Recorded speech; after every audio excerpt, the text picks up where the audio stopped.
A través de RCR presentamos Radar Económico. Gracias a el Instituto Peruano de Economía, IPE.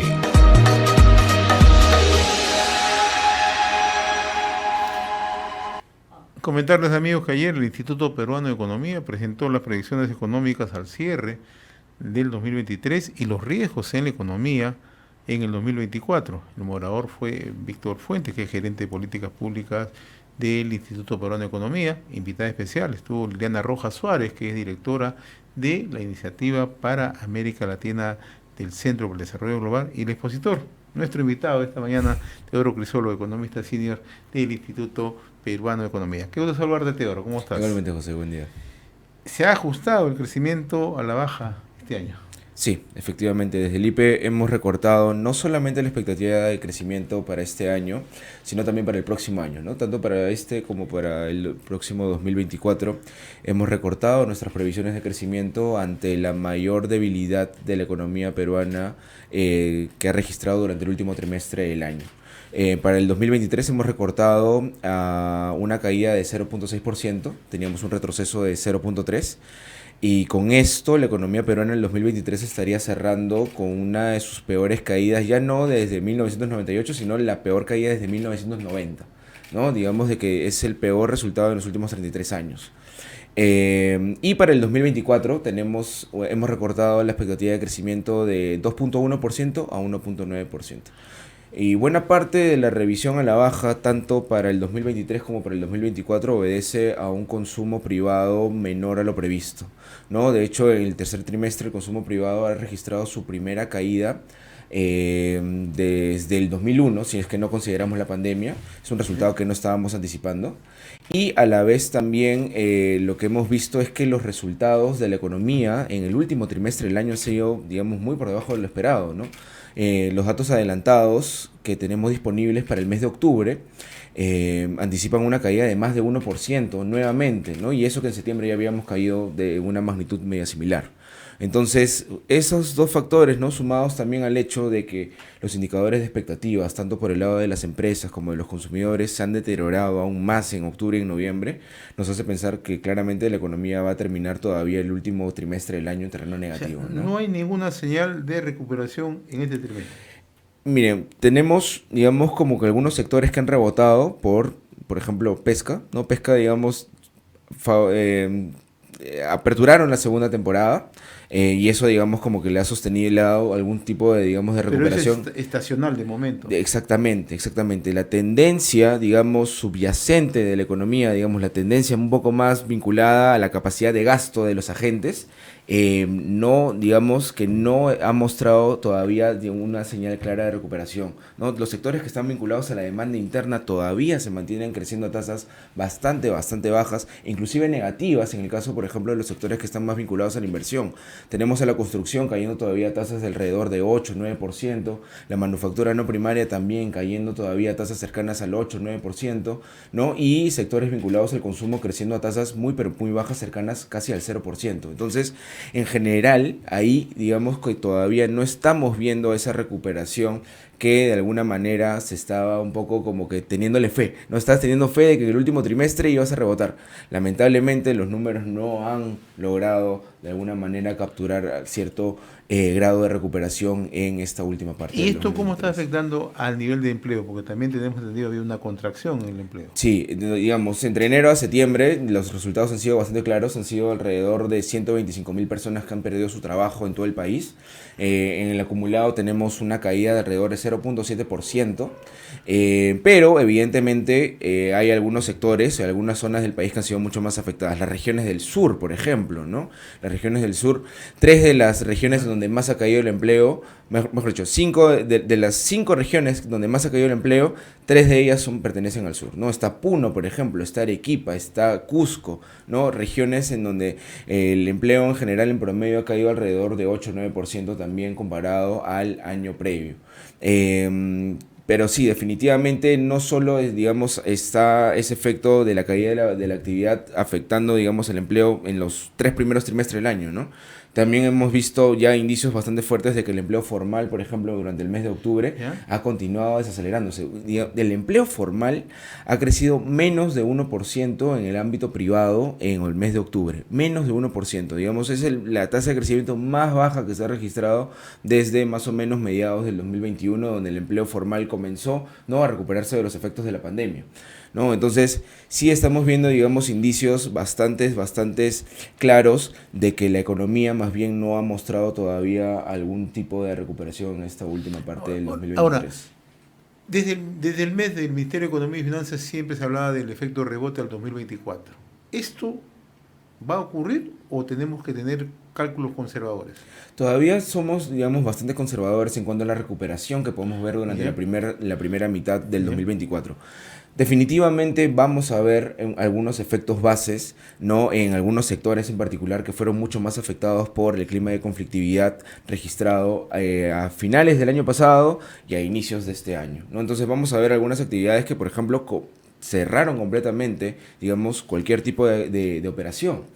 Entonces, esas actividades tipo vinculadas a transporte, por ejemplo, servicios, alojamiento y restaurantes en algunos casos, ¿no? Vamos a ver ciertos efectos bases. En el caso, por ejemplo, de minería también, ¿no? Por ejemplo, recordemos de que hubieron bastantes unidades mineras que cerraron completamente operaciones y suspendieron sus actividades durante bastantes semanas. Entonces, vamos a ver entre enero y febrero, enero y febrero vamos a ver cierto efecto base, ¿no? Pero digamos que el rebote que estamos anticipando tampoco es que sea tan potente, ¿no? Digamos, para la primera mitad del próximo año estamos anticipando un crecimiento de alrededor de 1.3%. Tampoco es que, digamos, sea un rebote pero muy significativo, ¿no? Pero también hay riesgos a la vista, ¿no? Exactamente. Y lamentablemente, digamos que constantemente la economía ha venido, digamos, mostrando un desempeño menor de lo previsto porque se han comenzado a materializar cada vez más riesgos a la baja, ¿no? Digamos, los riesgos a la baja se han materializado de una manera mucho más negativa de lo que estábamos anticipando,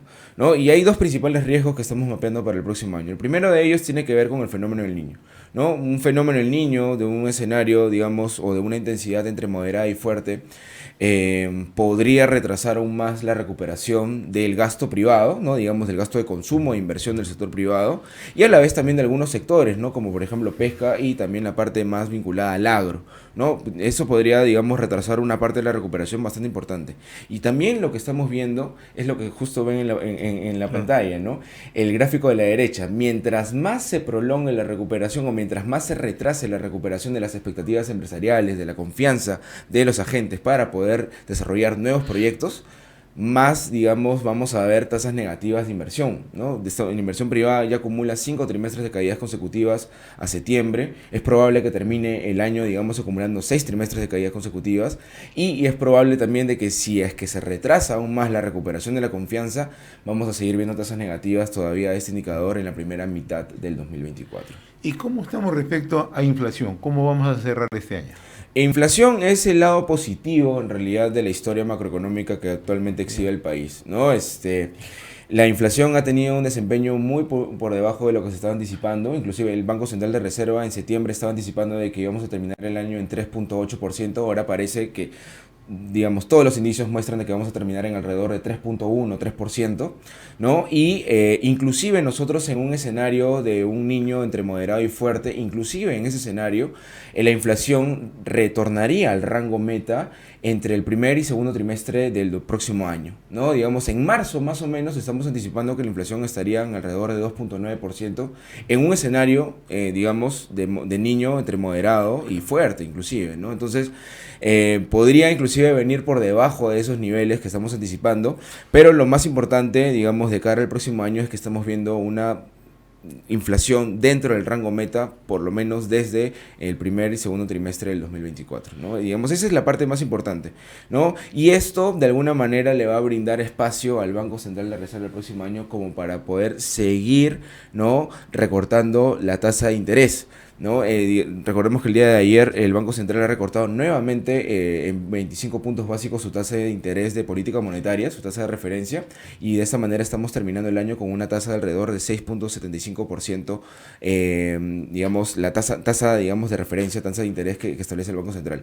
Para el próximo año estamos esperando una reducción de alrededor de 200 puntos básicos de esta tasa de interés, lo cual evidentemente va a colocar al sector privado en una mejor posición, digamos, en el ámbito monetario, ¿no? Digamos, tienes menor inflación, tienes menores tasas de interés, entonces por lo tanto eso vuelve mucho más atractivo, por ejemplo, primero la inflación le devuelve poder adquisitivo al consumidor, ¿no? Digamos como que le da un respiro después de prácticamente 2 años donde la inflación ha tenido un incremento acumulado de alrededor de 20%, ¿no? Eso le da un respiro, digamos, a la capacidad adquisitiva. Y por el otro lado, el tema de la reducción de los costos de financiamiento también le da mucho más atractivo, digamos, el desarrollo de algunos proyectos de inversión. Entonces, eso de alguna forma podría, y de todas maneras, estamos anticipando nosotros de que esta tendencia macroeconómica o digamos, condiciones monetarias mucho más flexibles o mucho menos restrictivas, le van a dar, digamos, un mayor dinamismo al gasto privado, sobre todo en la segunda mitad del 2026, de 2024, ¿no? Antes de que nos comentes acerca de las expectativas empresariales y qué es lo que, de una u otra manera, el empresariado espera del gobierno, me gustaría también hablar que todas estas proyecciones tienen otro factor que de una u otra manera también puede seguir afectando, es la desaceleración de la recaudación tributaria, ¿no? Sí, exactamente. La recaudación tributaria ha tenido, digamos, este año una de las mayores caídas de las últimas décadas, ¿no? Tenemos que remontarnos a los 80 para poder ver una caída de la recaudación de la magnitud en la que estamos Lo que preocupa es que en realidad, y ustedes son bastante serios en esas estimaciones, ya nos retrotraen un poco al 90, decías, en el caso del crecimiento, y ahora el tema de la recaudación a los 80. Es decir, la economía se está contrayendo a un nivel bastante preocupante en el país. Exactamente, sí. Varios indicadores nos están, digamos, mostrando una figura que no veíamos hace bastantes años, ¿no? Lo cual debería en realidad, digamos, llamar la atención y un poco exigir un poco más de urgencia al momento de debatir cuáles son las fórmulas que tenemos que tomar, ¿no? Las fórmulas de política que debemos adoptar entre los principales, digamos, poderes del Estado, entre los principales hacedores de política económica, ¿no?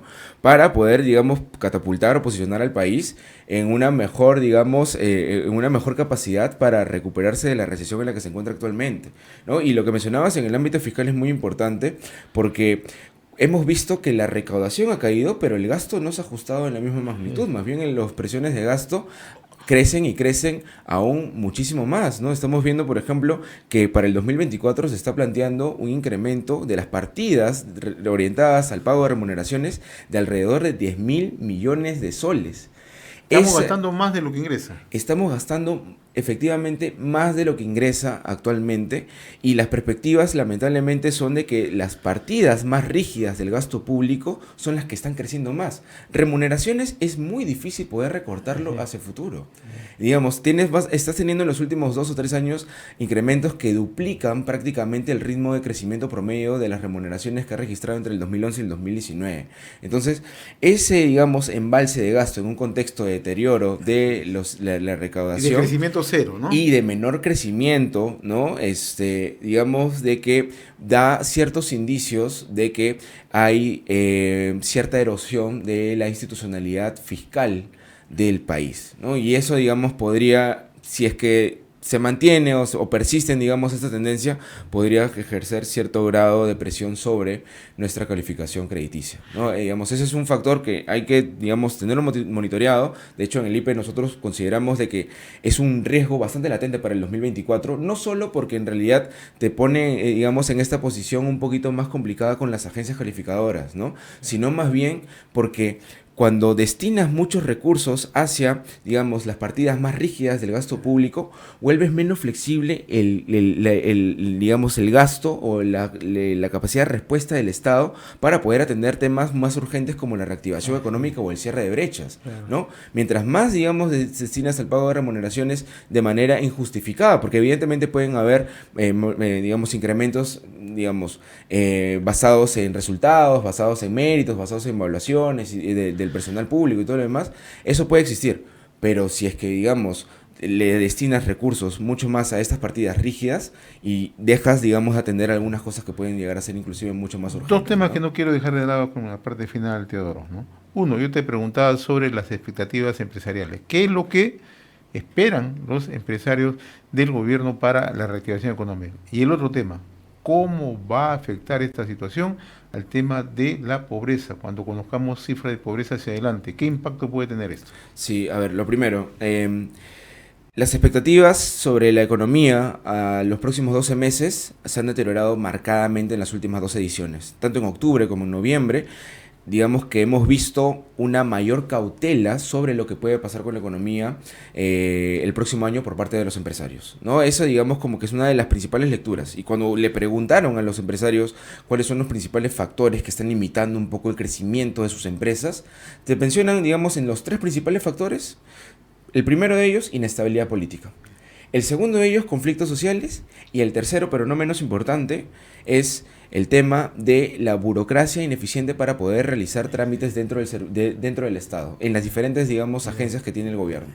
Entonces, esos tres principales factores son los que te están comentando los empresarios que básicamente están impidiendo de que puedan desarrollar nuevos proyectos que motiven o que impulsen el crecimiento de sus empresas, ¿no? Entonces, eso de alguna manera te está dando cuenta de que la política te está pasando factura realmente a la capacidad con la cual se puede llegar a recuperar la economía el próximo año, ¿no? Y después lo que mencionabas de la pobreza, evidentemente estamos viendo una caída fuerte del empleo, estamos viendo una recuperación bastante gradual de los ingresos. Hemos afortunadamente tenido menores niveles de inflación que lo que hemos registrado en el 2022, ¿no? Estamos cerrando, digamos, casi dentro del rango meta.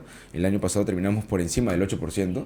Entonces, en general, todos los factores de alguna manera están apuntando de que vamos a tener un incremento significativo de la pobreza este año, ¿no? Muchos están hablando de unas estimaciones en las cuales la pobreza estaría, digamos, terminando este año con una caída de la economía fuerte de alrededor de 0.6%, con una caída del empleo de 0.7%, con ingresos que todavía se encuentran alrededor de 7% por debajo de los niveles prepandemia. La pobreza va a terminar este año más o menos en alrededor de 30%. Y la cereza de Chatín y el crecimiento de la informalidad también. Exactamente, ¿no? Porque el problema ahorita, digamos, está en que la baja capacidad de inversión, la debilidad, digamos, vamos desde atrás, ¿no? No hay confianza. Sin confianza no hay inversión. Sin inversión no hay empleo. Y sin empleo, digamos que en general la mayoría de personas se encuentran siempre algún tipo de recurseo en la informalidad para poder preservar o mitigar un poco las pérdidas que están registrando por otros choques adversos que está experimentando la economía, ¿no? Gracias, Teodoro, por esa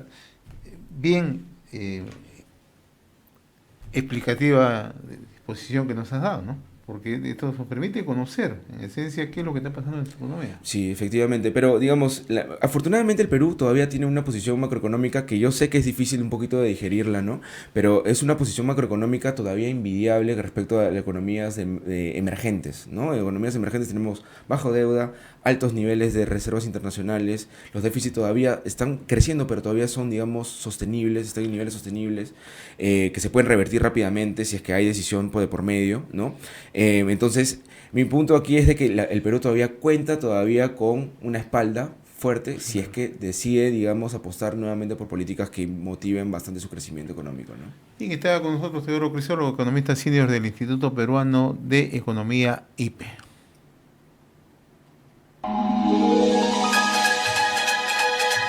Hemos presentado Radar Económico. Gracias a el Instituto Peruano de Economía, IPE.